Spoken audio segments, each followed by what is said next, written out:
Ito yung bagong bahay namin ni Des at ni Daichuna dito sa Tel Aviv, Israel. Ang cute, mayroon siyang 2 kwarto.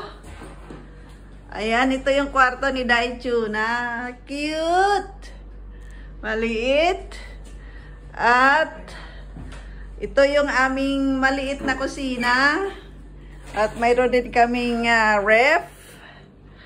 At mayroon din kaming painitaan ng pagkain.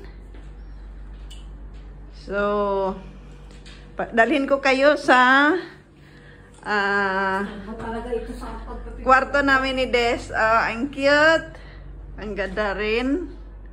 May cabinet. So, maganda guys. At malapit din yung bahay namin sa Tel Aviv Beach, Israel. Ito yung pinili namin dahil gusto namin yung malapit sa dagat. So, nakita nyo na yung maliit naming bahay. Invited kayo dito. Mag-hi ka, boy. Thanks sa lahat ng nanonood. Bye-bye.